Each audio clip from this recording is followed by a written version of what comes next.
When Starfield came out, it was met with some serious backlash and a seemingly overwhelming, endless supply of criticism.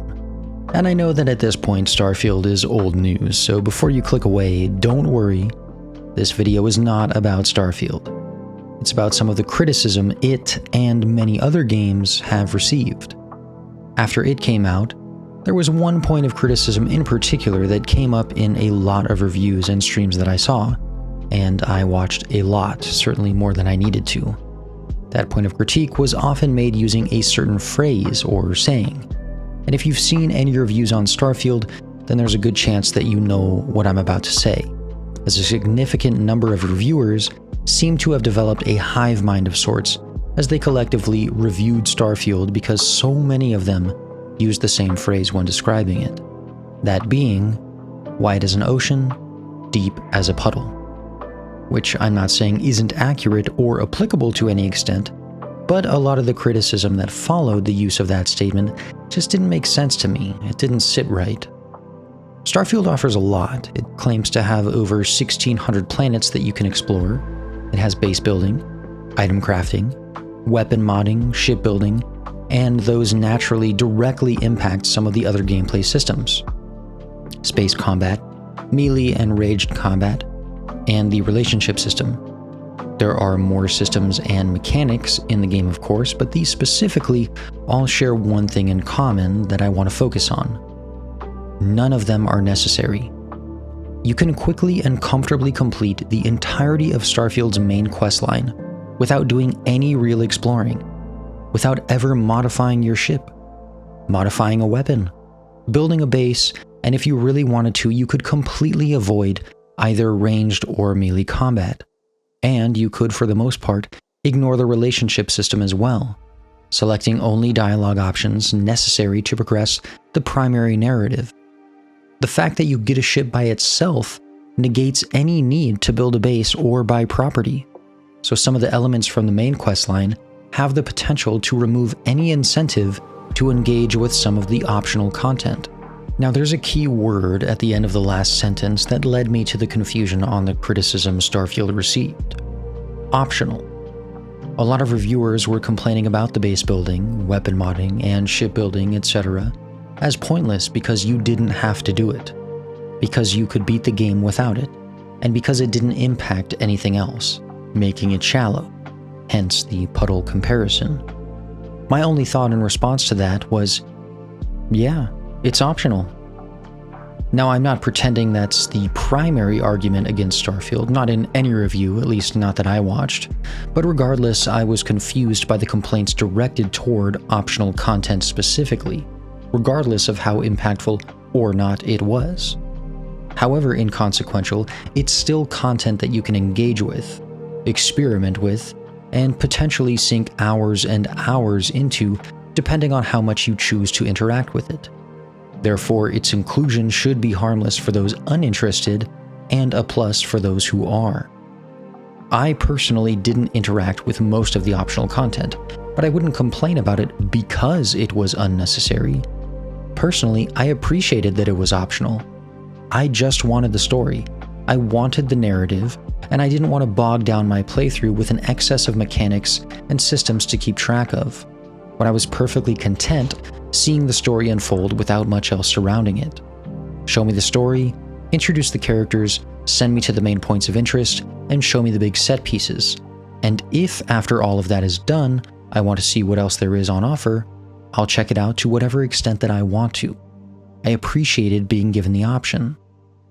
After watching all those reviews and thinking about it more, I started thinking about that type of game design specifically. Maybe this won't make sense to anyone but me and my weird brain, but I started describing it as gaming a la carte. Games that offer a lot, and out of what it offers you can pick whatever parts you want to engage or interact with, and ignore the rest. I can play Starfield and choose to do just the main quest and ignore everything else. I can have the main course and not have any sides with it, or I can choose only sides and pass on the entree entirely. As I continued thinking about this design, I remembered a podcast episode by Every Frame a Pause, or EFAP. In one of their episodes, they discussed their thoughts on Elden Ring, and interestingly, what is essentially the opposite point was made against it. There are other YouTubers and streamers who have made the same point, so I'm not calling them out specifically, and this isn't a response or anything like that. But it's just the one that stood out to me the most, and it being a podcast, there was at least some level of discussion on it.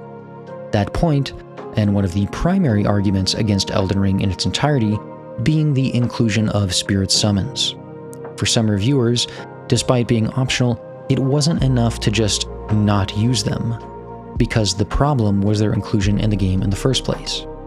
This is, more or less, the opposite of the critique of Starfield, where in Starfield you had all these different things that you could do, different mechanics, all of them entirely optional and none of them impacting the main story at all.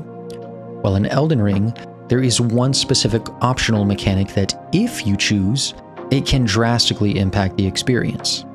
Not using them isn't an option apparently, because the fact that they exist in the game means that the experience across all playthroughs for all players could be drastically different because of them.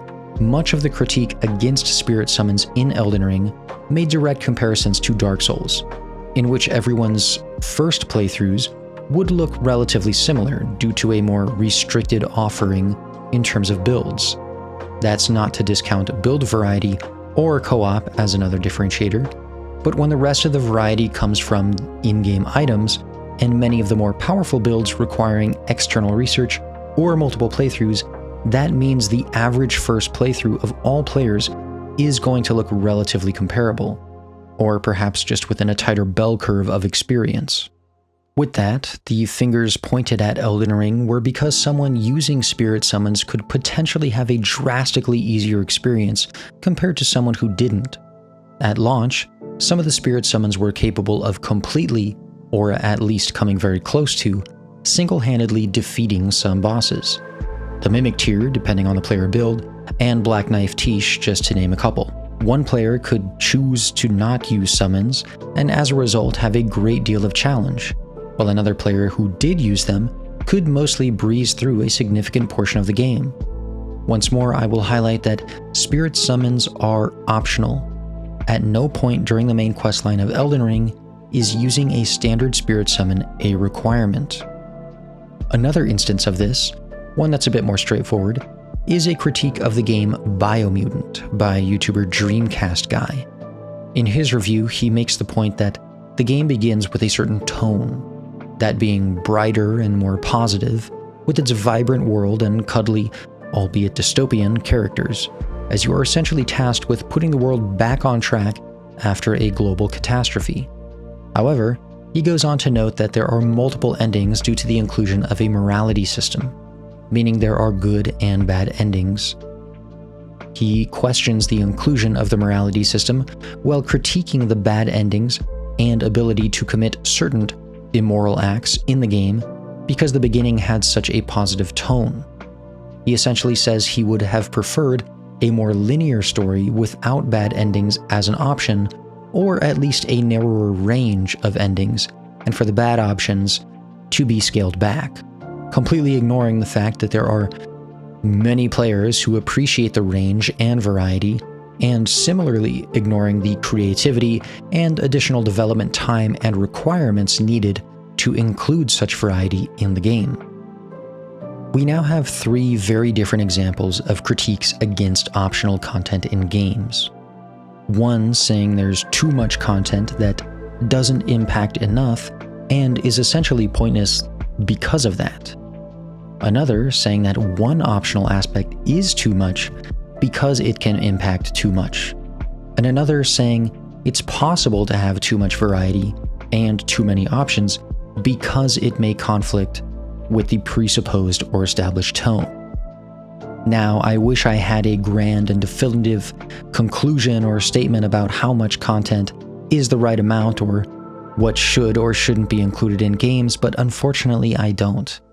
The easy answer is to just say, it depends, that there are too many variables to provide an all-encompassing answer. It all depends on the game, the genre, the rest of the design, and the person playing it, naturally. But I wanted to put my thoughts out there regardless and see what you think. It's something I've had in my head for a while now, that I find myself frequently coming back to, and I'm very curious to see what your thoughts are. Do you think there's such thing as too much optional content? Should it impact the main story, or leave it unchanged? Is optional content always better, or is it a waste of resources? Assuming the alternative is a stronger and more focused main experience.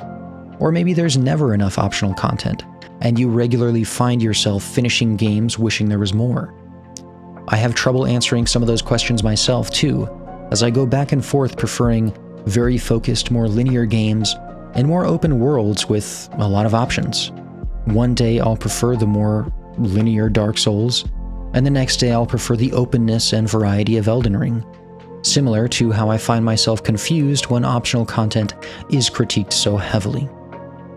Anyways, thanks so much for sticking around to the end. I really appreciate it, and I hope this gave you something to think about, as I've been thinking about it for quite some time myself, and I'm very much looking forward to hearing your thoughts on it as well. And as always, stay happy, stay healthy, and I hope to see you next time.